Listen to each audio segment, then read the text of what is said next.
শারমিনের মন আজকে ভীষণ খারাপ, কারণ জিন ছেলেটা তার এখানে 2 দিন ধরে আসছে না। সে অফিসেও যাচ্ছে না, তার অফিস থেকে সে ছুটি নিয়েছে। শারমিন সারাদিন বসে বসে বোর হচ্ছে, আর তার জিন প্রেমিক 2 দিন ধরে আসছে না। কি সমস্যা হয়েছে সেটাই সে বুঝতে পারছে না। শারমিনের মা ঘরে প্রবেশ করে বলল, কিরে শারমিন, অফিসে যাচ্ছিস না, খাওয়া দাওয়া করছিস না, চুপচাপ ঘরের মধ্যে থম ধরে একা বসে আছিস, কি সমস্যা, কি হয়েছে? শারমিন তখন বলল, মা কিছু হয়নি। শারমিনের মা বারবার জিজ্ঞেস করতে লাগলেন, কিন্তু শারমিন বারবার বললেন, কিছু হয়নি মা, তুমি এখান থেকে দয়া করে যাও তো। কিছুক্ষণ বাদে শারমিন রেগে গেলেন। শারমিন তার মায়ের সাথে এরকম বাজে আচরণ কখনই করেন না, কিন্তু আজকে এরকমটা কেন করলো শারমিন নিজেই বুঝতে পারছে না। সে কি জিন ছেলেটাকে অনেক বেশি মিস করছে? সেই কারণে শারমিন ভাবল অফিসে যাবে। বেশি দেরি হয়নি, সকাল 11টা বাজে। শারমিন গুছিয়ে দ্রুত ব্যাগপত্র নিয়ে অফিসের দিকে রওনা দিল। জিন ছেলেটার নাম ফাজার। সে 2 দিন ধরে আসছে না কিসের জন্য, সেটা ভেবেই শারমিন একটু চিন্তিত। ফাজারের কথা চিন্তা করতে করতেই সে অফিসে রওনা দিল। দক্ষিণের পাদদেশের এক অদ্ভুত সুন্দর গ্রাম মিন। এই গ্রামে ফাজার বসবাস করে। ফাজার একটা জিনের ছেলে, এখানকার এক জিনের ছেলে। সে এখানেই থাকে। ফাজার 2 দিন ধরে শারমিনের কাছে যাচ্ছে না, এরও বিশেষ কারণ রয়েছে। মিন অনেক সুন্দর একটি গ্রাম। এখানে সব জিনেদের বসবাস। সমস্ত জিনেরা এখানে থাকেন। জিনেদের একটা আলাদা কাবিলা আছে, যেখানে জিনেরা বসবাস করে। প্রতিটা অঞ্চলেই আলাদা আলাদা অঞ্চল ভেদে, আমাদের যেমন দেশ রয়েছে, ওদের তেমন কাবিলা ভেদ রয়েছে, এবং প্রত্যেকটা স্থানেই জিনেদের বিস্তীর্ণ বসবাস। এক একটা কাবিলা বা গ্রামে কয়েক শত জিন বসবাস করে। এত ঘন বসতি না। গ্রামের দক্ষিণ সাইডেরই পাথরের তৈরি চমৎকার এই ঘরটি হচ্ছে ফাজরদের ঘর। এটা দেখতে বেশ চমৎকার একটি ঘর। ফাজর তার ঘরের মধ্যেই বসেছিল। কিছুক্ষণ বাদে ফাজরের বাবা, মানে হচ্ছে জিন, এসে বললেন, তুই কোথায় যাস, আমাকে একটু বল। ফাজর বলল, বাবা আমি তো কোথাও যাই না, আমি তো এখানেই থাকি। আমি তো 2 দিন যাবৎ ঘর থেকেই বের হইনি। হয়েছে কি, গত 2 দিন আগে ফাজরের বাবা ফাজরকে নিয়ে অনেক আপসেট ছিল। কারণ হচ্ছে সে একদমই ঘরে থাকতো না এবং তাকে খুঁজে পাওয়া যেত না, যার কারণে ফাজরের বাবা তাকে নজরে নজরে রেখেছেন এবং একটা জিনিস লক্ষ্য করেছেন যে সে নাকি বারবার মানুষের পৃথিবীতে যায় এবং সেখানে গিয়ে কি করে সেটাই তার বাবা খুঁজে বের করবে। ফাজরের বাবা এখানের একজন সম্মানীয় ব্যক্তি। ভালো সম্মান এবং পদমর্যাদা আছে জিন সমাজে, যার কারণে তার ছেলে কি করে বেড়াচ্ছে সেসব বিষয় নিয়ে তাকে মাথা ঘামাতে হয়।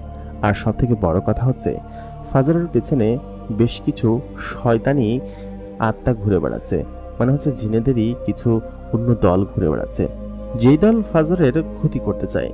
ফাজরের এই কথা শুনে ফাজরের বাবা বলল, খবরদার ঘর থেকে বের হবি না, আজকে রাজদরবারে একটা ভোজের আয়োজন করা আছে, তুই দ্রুত সেখানে চলে আসিস, ঠিক আছে?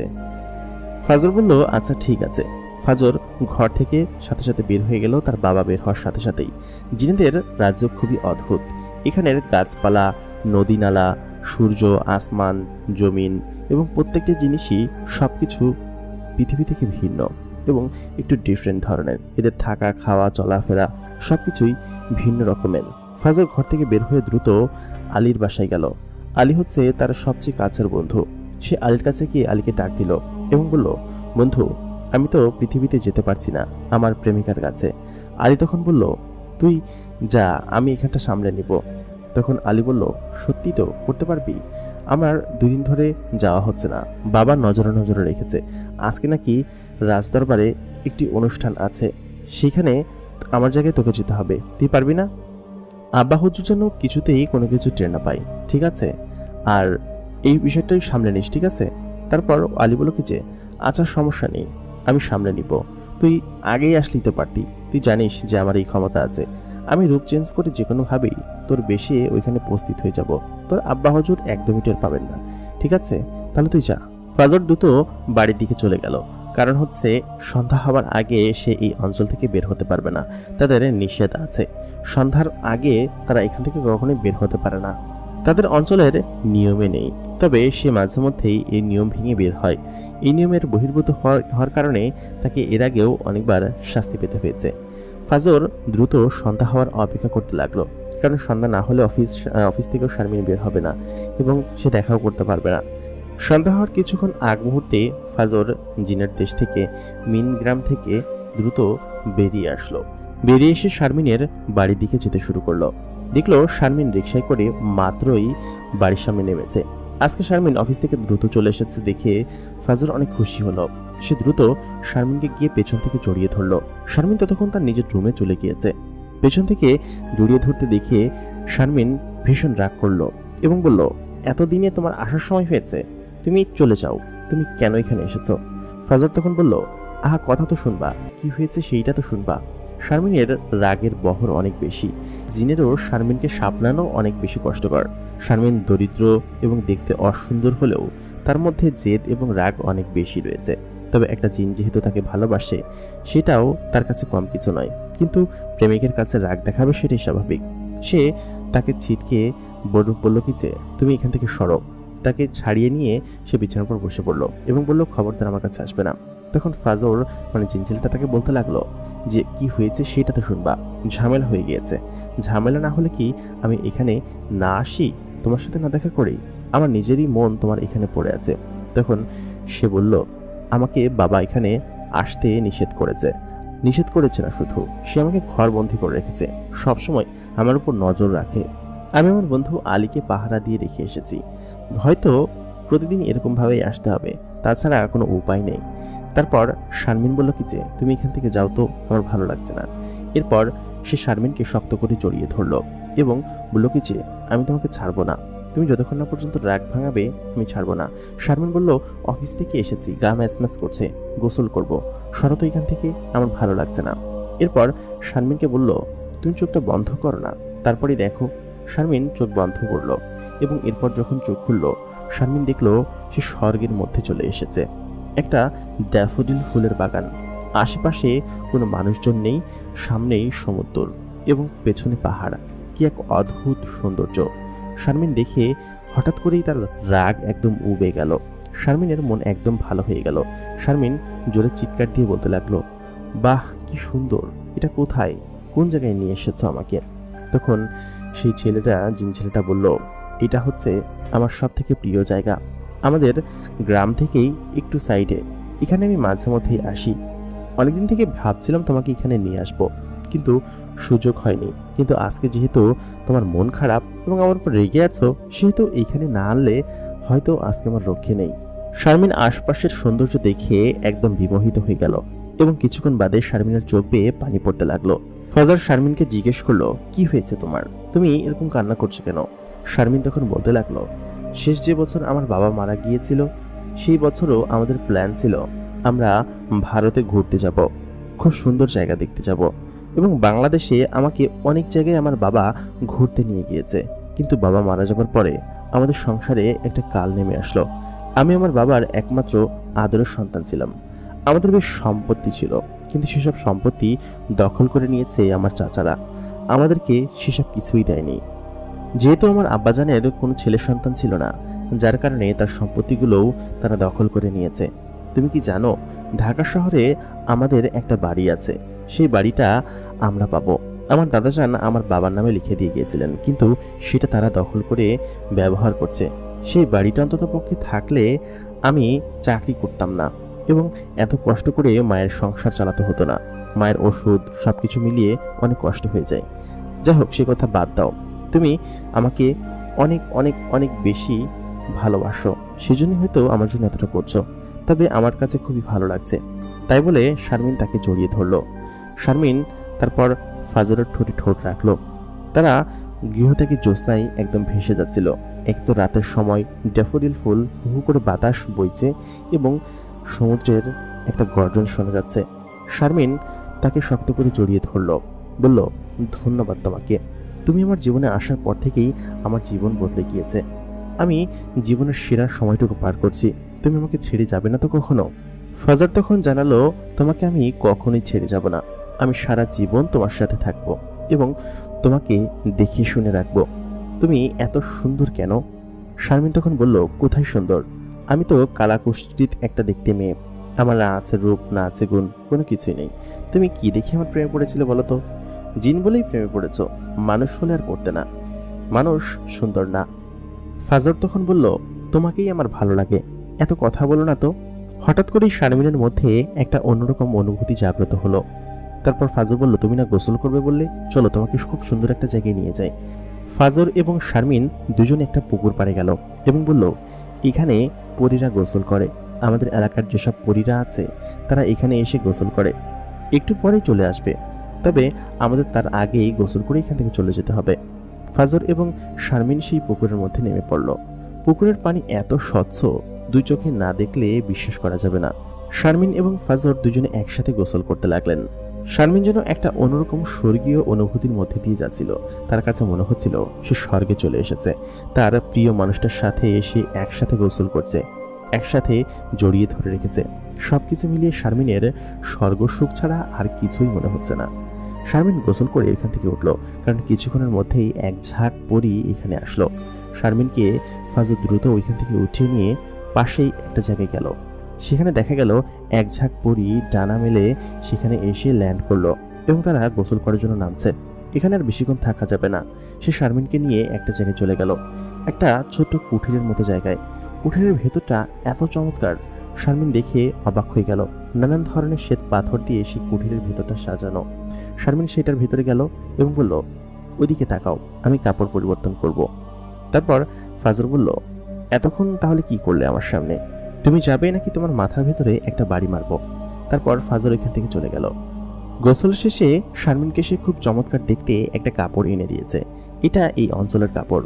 এই কাপড়টা তার বড় বোনের। কাপড়টা সে এখানে এনেছে। শারমিন দেখার পরেই সে চমকে গেল, কারণ কাপড়টা দেখতে বেশ দামি এবং ওপরে অদ্ভুত রকমের কারুকার্য করা। কাপড়টা দেখে শারমিন অনেক বেশি অবাক হয়েছে। শারমিন ভেতর থেকে কাপড়টা চেঞ্জ করে এসে ফাজরের সামনে দাঁড়ালো, বলল, কেমন লাগছে আমাকে? ফাজর তখন বলল, তোমাকে অদ্ভুত সুন্দর লাগছে, এত সুন্দর যে একদম পরীর মতো। তখন শারমিন বলল, আমি তো তোমার পরী, তাই না? আর তোমাদের মেয়ে জিনদেরকে তো পরী বলে, সেহেতু আমিও তোমাদের এখন একটা অংশ। শারমিন এটা বলেই হেসে দিল। তারপর ফজর এবং শারমিন দুজনে কাছাকাছি গেল। হঠাৎ করেই শারমিনের কি হলো, সে ফাজরের ঠোঁটে নিজের ঠোঁটটা লাগালো এবং তারপর তারা দুজন ভালোবাসায় ডুবে গেল। শারমিনের এরকম অনুভূতি এর আগে কখনো হয়নি। শারমিন একটা অদ্ভুত স্বর্গীয় অনুভূতির মধ্যে দিয়ে যাচ্ছে। পরদিন সকালবেলা যখন শারমিনের ঘুম ভাঙল, সে দেখল সে ফাজরের বুকের উপর উলঙ্গ অবস্থায় শুয়ে আছে। তার হুঁশ ফিরল। গতকাল রাত্রে সে জোশের বশে কি করে ফেলেছে সেটা ভেবেই সে অবাক হচ্ছে। সে দেখল তার শরীরে কোনো কাপড় নেই। সে সাথে সাথেই উঠে পড়ল এবং উঠে সে জামাটা পরে নিল। পরে সে মনে মনেই ভাবছে সেটা কি করলো। কিছুক্ষণ বাদে সে নিজে নিজেই ভাবতে লাগলো, যাই হোক, যেটা হয়েছে হয়েছে, তার ভালোবাসার মানুষের সঙ্গেই তো করেছে, আর এতে এত লজ্জা পাওয়ার কি আছে? যেহেতু শারমিনের প্রথমবার ছিল, সেহেতু শারমিন একটু লজ্জাই পেয়েছে, কারণ এর আগে কোনো পুরুষের কাছে এরকম ভাবে যাওয়া হয়নি। কিছুক্ষণ বাদে ফজর উঠে পড়ল এবং বলল, কি কি হয়েছে, এখানে বসে আছে কেন, আর এভাবে তাকিয়ে আছে কেন আমার দিকে? তখন শারমিন বলল, গতকাল রাতে তুমি আমাকে নিষেধ করবে না, এটা কি করলে? তখন ফাজর বলল, সরি, ভুল হয়ে গিয়েছে, তবে তুমিই আমাকে ফোর্স করেছিলে, তোমার মনে আছে? শারমিন আর কোনো কথা বলল না। তারপর বলল, আমাকে বাড়িতে দিয়ে আসো, অফিসে যেতে হবে। ফাজর বলল, এখন তো যাওয়া যাবে না তোমার, এখানে থাকো, 2-3 দিন থাকো আমার সাথে, তারপর যাবা। তখন আলী সেখানে বসে উপস্থিত হলো, বলল, দ্রুত বাড়িতে চল, তোর বাবা তোকে খুঁজছে। আমি বলেছি তুই গতকাল আমার সাথে ছিলি, সেহেতু তাড়াতাড়ি এখনই যেতে হবে। আলীকে সে জানালো, দোস্ত তুই 5 মিনিট এখানে দাঁড়া, আমি ওকে দিয়ে আসছি। এরপর ফাজর শারমিনকে সেখান থেকে দ্রুত তার নিজের বাসায় নিয়ে আসলো। গত রাতে যে শারমিন বাসায় ছিল না সেটা তার মা বুঝতে পেরেছে। শারমিনকে জিজ্ঞেস করলো, কিরে তুই গত রাত্রেবেলা কোথায় ছিলি?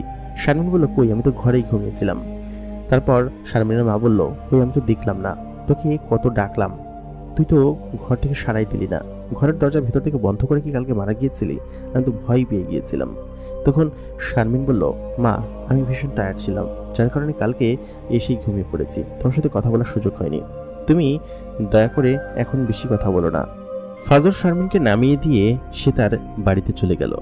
আলীর বাবা এবং ফাজরের বাবা দুইজন বন্ধু, তবে ফাজরের বাবা হচ্ছে রাজদরবারের উচ্চপদস্থ কর্মচারী এবং সামাজিক মর্যাদাও অনেক বেশি। তার একমাত্র সন্তান এবং আরেকটা মেয়ে আছে। তার এই ছেলের সাথে এই রাজ্যের সর্দারের মেয়ের বিয়ে দিতে চায়। যার কারণে সে তাকে দেখে রেখেছে। এর আগেও একদিন ফাজরের বিষয়ে কমপ্লেন এসেছে, সে নাকি কাকে নিয়ে ঘুরে বেড়ায়। এসব বিষয়ে জানার পর থেকেই ফাজরের উপর সে নজর রেখেছে। তারপর ফাজর তার নিজের ঘরে চলে গেল। কি হবে কিছুই বোঝা যাচ্ছে না। কিছুক্ষণ বাদে ফাজরের মা ফাজরকে ডেকে বলল, তুই কি করে বেড়াচ্ছিস বলতো? ফাজর তখন বলল কি যে, কই মা, কিছু না তো। তখন ফাজরের মা ফাজরকে জানালো, তোকে দ্রুতই বিয়ের জন্য প্রস্তুত হতে হবে। সর্দারের মেয়ের সঙ্গে তোর বিয়ের পাকাপোস্ত করে এসেছে। কয়েকদিন পরেই নাকি তোদের বিয়ে। তারিখ এখনো ঠিক হয়নি, তবে খুব দ্রুতই বিয়ে ঠিক হয়ে যাবে। এই কথা শোনার পরে ফাজর বলল, আমি এখন বিয়ে করবো না মা, তোমরা যদি এরকম করো তাহলে কিন্তু আমি দূরে কোথাও পালিয়ে যাব। ফাজরের মনের মধ্যে একটা অন্যরকম শঙ্কা কাজ করতে লাগলো। সে কি করবে কিছুই বুঝতে পারছে না। তার এখন কি করা উচিত? সে শারমিনের কাছে যাবে, এসব কথা বলবে, নাকি কি করবে? বিয়ে যদি হয়ও তাও কয়েক মাস পরে হবে। আর সে তার জিনেদের বিরুদ্ধে গিয়ে কথাও বলতে পারবে না, কারণ তার সেই ধরনের ক্ষমতা নেই। এরা হচ্ছে গিয়ে জিনেদের তালুকের সর্দার। তাদের যে ক্ষমতা রয়েছে আমি পৃথিবীর কোথাও গিয়ে লুকাতে পারবো না। কি করব কিছুই বুঝতে পারছি না। ওইদিকে শারমিন সকালবেলা রেডি হয়ে গোসল করে দ্রুত অফিসের দিকে রওনা দিল। সে যে ড্রেসটা দিয়েছিল সেই ড্রেসটা সাথে করে নিয়ে এসেছে, কারণ সেটা পরে এসেছে। এরকম অদ্ভুত ড্রেস শারমিন এর আগে কখনোই দেখেনি। খুবই চমৎকার একটা ড্রেস। শারমিন অফিসে গিয়ে গতকালকের কথা ভাবতে লাগলো। শারমিনের লজ্জায় একদম খারাপ অবস্থা হয়ে গিয়েছিল, কারণ গতকালকে সে যা করেছে সেটা ভেবেই তার মাথা হিট হয়ে যাচ্ছে। সে কিছুক্ষণ পরপর এসব কথাই ভাবছে এবং বলছে, ছি, কি করেছি গতকালকে। তবে তার ভালোই লাগছে। সারাদিন তার এইভাবেই কেটে গেল। সন্ধ্যার দিকে সে লক্ষ্য করলো ফাজর তার ঘরের মধ্যে বসে আছে। ফাজরের মন ভীষণ খারাপ, কিন্তু কিসের জন্য খারাপ সেটা সে কোনোভাবেই শারমিনকে বলছে না। শারমিন বলল, আচ্ছা ঠিক আছে, তোমার মন খারাপের কারণ বলতে হবে না, তুমি চলো তোমার সাথে সেইখানে যাই, সেই ড্যাফোডিল ফুলের বাগানে। আজকে অনেক টায়ার্ড লাগছে, আর গতকাল রাতে তেমন ঘুমও হয়নি, সেহেতু চলো তোমার সাথে আমি ওইখানে যাই, ভালো লাগবে। ফাজর তখন বলল, আচ্ছা ঠিক আছে চলো, তবে বেশিক্ষণ থাকতে পারবো না, আমার বাসায় একটু সমস্যা হয়েছে। তখন শারমিন বলল, আচ্ছা এই কারণেই বুঝি তোমার মন খারাপ। তারপর ফাজর সেখান থেকে দ্রুত সেই জায়গায় ওকে নিয়ে গেল। কিছুক্ষণ বাদে শারমিন যখন বাড়িতে ফিরল, ফাজরের সাথে ওইখান থেকে দেখা করে সে তার মায়ের রুমে গেল। মায়ের রুমে গিয়ে দেখতে পেল তার মা কথা বলছে না। শারমিন বারবার মাকে ডাকতে লাগলো, মা, ও মা, ওঠো, খাবার খাবে না? অনেক রাত হয়েছে, তোমার ওষুধও তো নিতে হবে। শারমিন জোরে জোরে ডাকতে লাগলো, কিন্তু কোনোভাবেই তার মা সাড়া দিচ্ছিল না। শারমিন তার মায়ের পালস চেক করে দেখলো পালস আর চলছে না, নিঃশ্বাস নেওয়া বন্ধ হয়ে গিয়েছে। শারমিনের মা বেশ কিছু বছর ধরেই অসুস্থতায় ভুগছিল। তারপর শারমিনের বিশ্বাস হচ্ছিল না, তার গা একদম হিম হয়ে আসলো। সাথে সাথেই ফাজর দৌড়ে আসলো। তারপর লক্ষ্য করলো শারমিনের মা এই পৃথিবীতে আর নেই, সে মারা গিয়েছে। শারমিন কান্নায় ভেঙে পড়ল। সমস্ত আত্মীয় স্বজন তাদের বাড়িতে আসলো। শারমিনকে একাকে সামলাবে। এতদিন শারমিন এবং শারমিনের মা একসাথে থাকতো। যে চাচারা তার জমি দখল করে নিয়েছিল সেই চাচারাও তাকে দেখতে আসলো। শারমিনের কান্নাকে দেখতে পায়, তাকে কে বা সামলায়? তার একমাত্র সম্বলও একদম তাকে ছেড়ে পৃথিবী থেকে চলে গেল। সে কি করবে কিছুই বুঝতে পারছে না। সমস্ত কার্যক্রম সম্পন্ন করা হলো। 2 দিন যাবৎ শারমিন প্রায় অসুস্থ প্রায় হয়ে গেল। একমাত্র ফাজরই তাকে সান্ত্বনা দেওয়ার জন্য তার সাথে ছিল। আশেপাশের যত আত্মীয় স্বজন ছিল সবাই তাকে ছেড়ে চলে গেল। সে ঘরের মধ্যে একা হয়ে গেল। শারমিনের একটা খালা ছিল, আপন খালাই বলা যায়। সে এসে তার কাছে 2 দিন ছিল। 2 দিন পরে সেও চলে গেল। শারমিন শুধুমাত্র ফাজরের কাছে রয়ে গেল। ফাজর তাকে অনেকভাবেই সান্ত্বনা দিতে লাগলো, কারণ তার মা তো আর ফিরে আসবে না, তাই না? তাকে দেখে ফাজরের খারাপ লাগতে শুরু করলো। ফাজর সিদ্ধান্ত নিল সে তার বাবার যে সম্পত্তি হারিয়েছে সেগুলো তাকে ফিরিয়ে দিবে। এরপর ফাজর চিন্তা করলো যে বাড়ি শারমিনের নামে হওয়া উচিত সেই বাড়ি তার চাচার নামে কোনোদিনই হওয়া উচিত না। ফাজর সেখানে গিয়ে তার কেরামতি দেখাতে লাগলো। সে তো একটা জিন, সে চাইলে যে কোনো কিছুই করতে পারে। এর আগে শারমিন ফাজরের কাছে গল্প করেছে এই বাড়ির দলিলগুলো তার চাচার কাছে রয়েছে, দলিল ছাড়া সে কোনো কিছু করতে পারবে না। সেখান থেকে সে দলিলগুলো আনতে পারবে না। যদি সে দলিলগুলো নিয়ে আসতে পারে তাহলে এই বাড়িটা তার নামে নেওয়া কোনো বিষয় না, কারণ দলিল এখনও তার বাবার নামে রয়েছে, কিন্তু ভোগ করছে তার মেঝো চাচা। শারমিন অসংখ্যবার সেখানে গিয়েছে, কিন্তু কোনোভাবেই সে সেই বাড়ি উদ্ধার করতে পারেনি। ফাজর ওই দিন রাতে গিয়ে আলমারি থেকে সেই ফাইলগুলো বের করে নিয়ে আসলো, কারণ জিনেদের তো আর কোনো কিছু লাগে না। সে রাত্রেবেলা যখন শারমিনের হাতে সেই জিনিসটা দিল, শারমিন দেখে অবাক হলো। বলল, তুমি এটা কিভাবে নিয়ে আসলে? শারমিনকে তখন ফাজর বলল, এটা আমার জন্য কোনো ব্যাপারই না, কারণ হচ্ছে আমি জিন, আমি চাইলে যে কোনো কিছু করতে পারি। শারমিনের মনটা ভালো হয়ে গেল। শারমিনের মা মারা গিয়েছে 1 সপ্তাহ হয়েছে। এই 1 সপ্তাহ শারমিন একটু হাসেনি, কিন্তু এই জিনিসটা দেখে শারমিন হেসে দিল। এর পরের দিন শারমিন উকিল নোটিশ পাঠালো সেইখানে যে 1 সপ্তাহের মধ্যে বাড়ি খালি করতে হবে, তা না হলে সে সেখানে পুলিশ পাঠাবে। এ কথা দেখে শারমিনের চাচা দলিলগুলো খুঁজতে লাগলো, কিন্তু কোথাও পাচ্ছিল না। তারপর শারমিন দেখিয়ে বলল, এগুলো এখন আমার হাতে, আর দ্রুত আপনি যদি এখান থেকে না বের হন, আপনাকে ঘাড় ধাক্কা দিয়ে বের করে দিব। এটাই আপনি ডিজার্ভ করেন। ফাজর তার পাশে দাঁড়িয়েছিল, একটা মানুষের বেশে, একটা ছেলের বেশে, সেটা সবাই দেখতে পাচ্ছিল। তারপর শারমিনের চাচা বলল, এগুলো তুই কিভাবে নিলে? শারমিন বলল কি যে, কিভাবে নিয়েছে সেটা তো তোমার দেখার বিষয় না, অনেক খেয়েছো, এখান থেকে দ্রুত বের হও। তারপর 1 সপ্তাহের মধ্যে তারা ঘর থেকে বের হয়ে গেল। শারমিন তার নিজের বাবার ফ্ল্যাট ফিরে পেয়ে অনেক বেশি খুশি হলো, কারণ হচ্ছে এটা তাদের হক ছিল। শারমিনকে এখন আর চাকরিও করতে হবে না। শারমিন চাইলে এখানেই ফাজরের সাথে থাকতে পারবে। আর এখানে 5 তলায় যে ফ্ল্যাটগুলো আছে, প্রত্যেকটা ফ্ল্যাটের ভাড়া দিয়ে তার মাস খুব ভালোভাবেই চলে যাবে। শারমিনের আনন্দের সীমা রইল না। শারমিন যেন একটা অন্যরকম স্বর্গীয় অনুভূতির মধ্যে দিয়ে যাচ্ছিল। যেদিন থেকে ফাজর তার জীবনে এসেছে, সবকিছুই কেমন যেন পরিবর্তন হতে শুরু করেছে। সে ফাজরকে ভালোবেসে একটুও ভুল করেনি। শারমিন এটা ভাবতে ভাবতেই ফাজরকে জড়িয়ে ধরল। তখনই শারমিনের প্রচণ্ড বমি হতে শুরু করলো। সে দ্রুত বাথরুমে দৌড়ে গেল। ওয়াক করছিল, কিন্তু কোনোভাবেই বমি বের হচ্ছিল না। শারমিন যেটা আন্দাজ করছে সেটাই কি? শারমিন সাথে সাথে ফাজরকে বলল, দ্রুত গিয়ে এই জিনিসটা নিয়ে আসো। তাকে কিছু টাকা দিল এবং বলল, এই জিনিসটা নিয়ে আসো। ফাজর জীবনে কোনোদিন ফার্মেসিতে যায়নি, সে এই জিনিসগুলো কিভাবে নিয়ে আসবে বা কী বা বলবে। শারমিন তাকে শিখিয়ে দিল, এটা নিয়ে আসো, যাও। তারপর সে গেল। সে যাবার পরে প্রেগনেন্সি একটা কিট এনে দিল। ফাজর জীবনে কোনোদিন এগুলো করেনি। এরপর শারমিন যখন সেটা দিয়ে মাপল, সে দেখে অবাক হয়ে গেল, কারণ সে প্রেগনেন্ট। এটা দেখে ফাজর এবং শারমিন দুজনেই অনেক খুশি হলো। তারা একে অন্যকে জড়িয়ে ধরলো। শারমিনের মা মারা গিয়েছে 1 মাস হয়েছে। এই খুশির দিনে শারমিনের মা যদি সেখানে থাকতো, তাহলে কতই না ভালো হতো। শারমিনের মায়ের জন্য অনেক খারাপ লাগতে শুরু করলো তার। এরপর থেকে শারমিনের দিন ফিরল। শারমিন এখন আর আগের মতো অফিসে যায় না। সে বাসায় বসেই বিভিন্ন কাজ করে, আর আশেপাশে সে ভাবছে একটা বিজনেস দিবে। কারণ হচ্ছে তাদের এই বাড়িটা ভাড়া দিয়ে যে টাকা ওঠে, তা দিয়ে শারমিনের একার ভালো কেটে যায়। আর শারমিনের ফাজর তো আছেই। কিছুদিন বাদেই শারমিনের সন্তান হবে। পরিবার আস্তে আস্তে বৃদ্ধি পাবে। শারমিন ফাজরের সাথে অনেক সুখী আছে। শারমিনের উচিত ফাজরের সাথে বিয়ে করে নেওয়া উচিত। সে ফাজরকে বলল, ফাজর, চলো আমরা বিয়ে করে ফেলি, কি বলো? তুমি আমার সাথে এখানে থাকবে। তারপর ফাজর বলল, আমি তো এখানে থাকতে পারবো না, আমাকে আমার জিনের দেশে ফিরে যেতেই হবে, আর তোমাকেও এখান থেকে ফিরে যেতে হবে ওইখানে। তখন শারমিন বলল, কেন? তুমি আমার সাথে থাকতে পারবে না কেন? তুমি আমাকে ভালোবাসো না? তোমার সন্তান আমি আমার পেটে নিয়ে বসে আছি, আমরা এখানে একটা সুন্দর সংসার করব।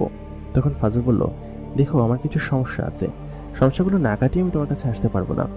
এটা বলে ফাজর সেখান থেকে চলে গেল। শারমিনের মন খারাপ হয়ে গেল।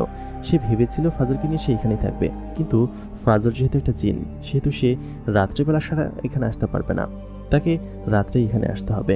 ফাজরের মন খারাপ হলো এই জন্য, কারণ শারমিনের সাথে ফাজরের হয়তো বিয়েটা সম্ভব হবে না। কারণ হচ্ছে সে তার বাবার কথা অমান্য করতে পারবে না। তার বাবা ওইখানে সর্দারের মেয়ের সাথে কিছুদিন বাদেই তার বিয়ে ঠিক করে ফেলেছে। সে যদি শারমিনের কাছে এসে শারমিনের সাথে থাকে, তাহলে নিশ্চিতরূপে শারমিনকে তারা মেরে ফেলবে, এবং শারমিনের পেটে যে সন্তান রয়েছে তার, সেই সন্তানকেও সে মেরে ফেলবে। ফাজর কি করবে সে কিছুই বুঝতে পারছে না। সে তার স্ত্রী সন্তানকে বাঁচাবে নাকি তিনজনেই মারা যাবে, কিছুই বুঝতে পারছে না, কারণ ওরা অনেক বেশি শক্তিশালী। ফাজর যেটা ভাববে সেটাই হবে, এটা নিশ্চিত। কারণ হচ্ছে সে যদি শারমিনের সাথে বিয়ে হয়ে ওইখানে চলে যায় বা শারমিনের সাথে থাকে, তাহলে শারমিনের নিশ্চিত মারা যেতে হবে, এবং তার পেটের সন্তানের কথা যদি কোনোভাবে জানতে পারে, তাহলে তো সবার আগেই মেরে ফেলবে। এই কথা ভেবে ফাজরের ঘুম হচ্ছিল না। সে কি করবে কিছুই বুঝতে পারছে না। মাঝখানের বেশ কিছুদিন সময় এভাবেই কেটে গেল। তারপর সে একদিন শারমিনের কাছে কি বলল, দেখো শারমিন, আমি জিন হলেও তোমাকে একটা সত্য কথা বলতে চাই। আমি চাই না যে তোমার সাথে আর থাকতে, কারণ হচ্ছে আমার কিছু সমস্যা হচ্ছে, আর এই সমস্যার কারণেই আমাকে চলে যেতে হবে। আর আমার বাবা আমাকে ওইখানের এক সর্দারের মেয়ের সঙ্গে বিয়ে ঠিক করেছে। আমি ফ্যামিলির বিরুদ্ধে যেতে পারবো না। শারমিনের এই কথা শুনে চোখ বেয়ে গলগল করে পানি পড়তে লাগলো। কারণ হচ্ছে ফাজর এগুলো কি বলছে, এগুলো সত্যি কথা বলছে নাকি মিথ্যা কথা। তার কিছুই ভালো লাগছে না, সে কিছুই বুঝতে পারছে না। সে সাথে সাথেই ফাজরকে জড়িয়ে ধরে বলল, তুমি আমাদেরকে ছেড়ে চলে যাবে? তুমি তোমার সন্তানের পেটে হাত দিয়ে দেখো, তুমি কি আমাদের ভালোবাসো না? আমাদেরকে এইভাবে ছেড়ে তুমি চলে যাবে? তারপর ফাজর শারমিনের হাতটা ছাড়িয়ে সেখান থেকে চলে আসলো। কারণ ফাজর তো জানে যে শারমিনের সাথে যদি সে থাকে তাহলে নিশ্চিত সে শারমিনকে তারা মেরে ফেলবে। আর শারমিনের বিষয়ে অলরেডি বাবা জেনে গিয়েছে। শারমিনের পেটে যে সন্তান আছে সেসব বিষয় জানে না। যদি জানতে পারে তাহলে এখনই শারমিনকে মেরে ফেলবে। শারমিনের বাঁচানোর জন্য এবং তার সন্তান যাতে পৃথিবীতে আসে সেটার জন্য ফাজর সেখান থেকে শারমিনকে মিথ্যে কথা বলে চলে আসলো।